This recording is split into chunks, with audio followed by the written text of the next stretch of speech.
triste historia de la cándida Heréndira y su abuela desalmada, Gabriel García Márquez. Heréndira estaba bañando a la abuela cuando empezó el viento de su desgracia. La enorme mansión de argamasa lunar, extraviada en la soledad del desierto, se estremeció hasta los estribos con la primera embestida. Pero Heréndira y la abuela estaban hechas a los riesgos de aquella naturaleza desatinada, y apenas si notaron el calibre del viento en el baño adornado de pavorreales repetidos y mosaicos pueriles de termas romanas. La abuela, desnuda y grande, parecía una hermosa ballena blanca en la alberca de mármol. La nieta había cumplido apenas los 14 años y era lánguida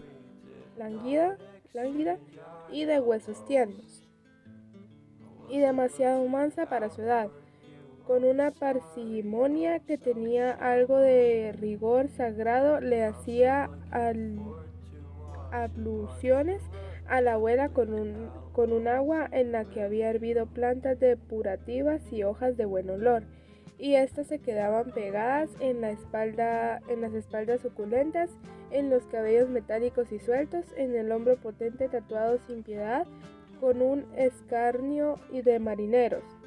Anoche soñé que estaba esperando una carta, dijo la abuela. Heréndira, que nunca hablaba si no era por motivos ineludibles, preguntó: ¿de qué era el sueño? Jueves. Entonces era una carta con malas noticias, dijo Heréndira. Pero no, nunca llegará.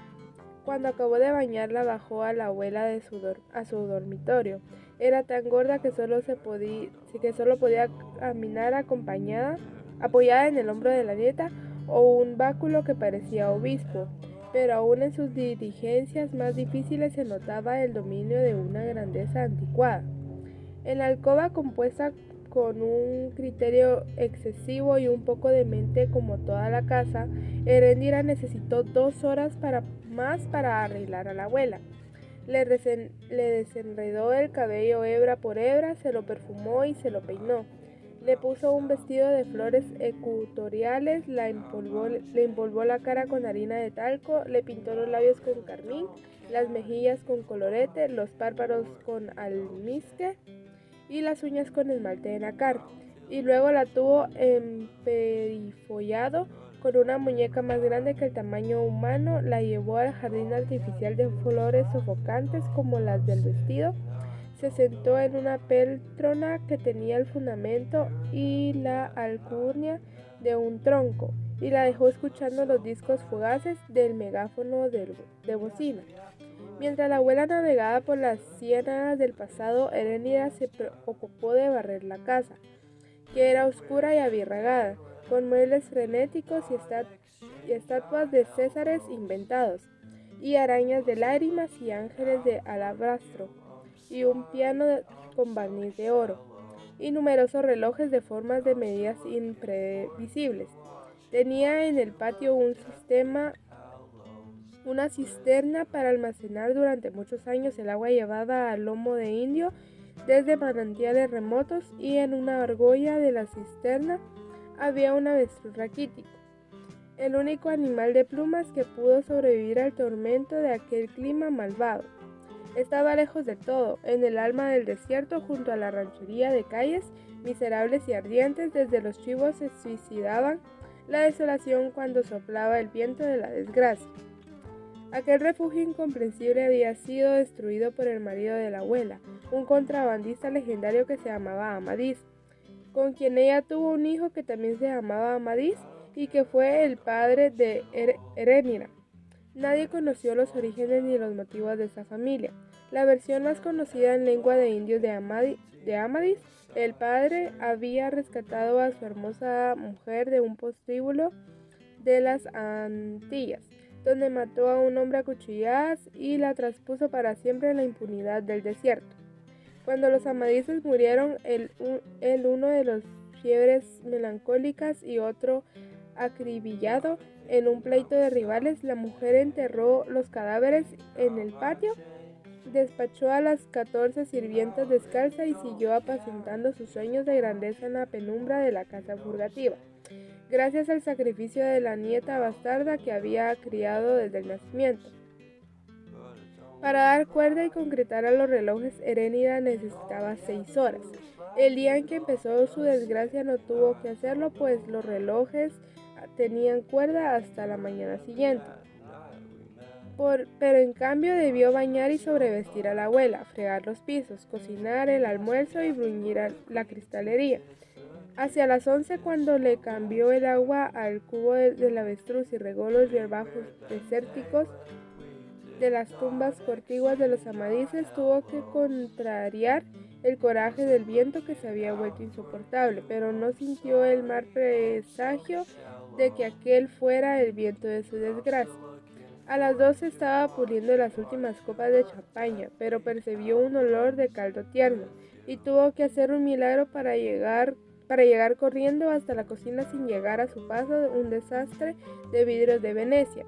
Apenas se alcanzó a quitar la olla que empezaba a derramarse en la hornilla, luego puso al fuego un guiso que ya tenía preparado y aprovechó la ocasión para sentarse a descansar en un banco de la cocina. Cerró los ojos, los abrió después con una expresión sin cansancio y empezó a echar la sopa en la sopera. Trabajaba dormida. La abuela se había sentado sola en el extremo de una mesa de banquete con candelabros de plata y servicios para 12 personas. Hizo sonar la campanilla y casi al instante acudió Herénida con la sopera humeante. En el momento en el que servía la sopa, la abuela advirtió sus modales de sonámbulo y le pasó la mano frente a los ojos como limpiando un cristal invisible. La niña no vio la mano. La abuela la siguió con la mirada y luego Herénida le dio la espalda para volver a la cocina. Le gritó: «Herénida». Despertada de golpe, la niña dejó caer la sopera a la alfombra. «No es nada, hija», le dijo la abuela con una ternura cierta. «Te volviste a dormir caminando».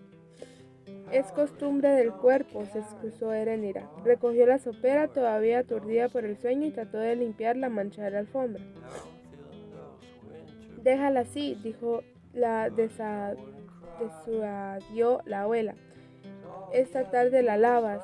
De modo que, además de los oficios naturales de la tarde, Herénida tuvo que lavar la alfombra del comedor y aprovechó que estaba en el fregadero para también lavar la ropa del lunes, mientras el viento daba vueltas alrededor de la casa buscando un hueco para meterse. Tuvo tanto que hacer que la noche se le vino encima sin que se diera cuenta, y cuando se repuso la alfombra del comedor era la hora de acostarse. La abuela había chapuceado el piano toda la tarde, cantando en falsete para sí las mismas canciones de su época, y aún le quedaban los párpados los lampones de almizcle con lágrimas. Pero cuando se tendió en la cama con el camisón de muselina se había restablecido de la amargura de los buenos recuerdos. Aprovecha mañana para lavar también la alfombra de la sala», le dijo a Herénida, que no ha visto el sol desde los tiempos del ruido. «Sí, abuela», contestó la niña. Cogió un abanico de plumas y empezó a abanicar a la matrona impecable que la recitaba el código de orden nocturno para que se hundiera en el sueño. «Plancha toda la ropa antes de acostarte para que duermas con la conciencia tranquila». «Sí, abuela». «Revisa bien los roperos, que en las noches de viento tienen más hambre las polillas». «Sí, abuela». «Con el tiempo que te sobre, saca las flores al patio para que se respiren». «Sí, abuela». «Y les pones alimento al avestruz». Se había dormido, pero siguió dando órdenes, pues ella había heredado de la nieta la virtud de continuar viviendo en el sueño.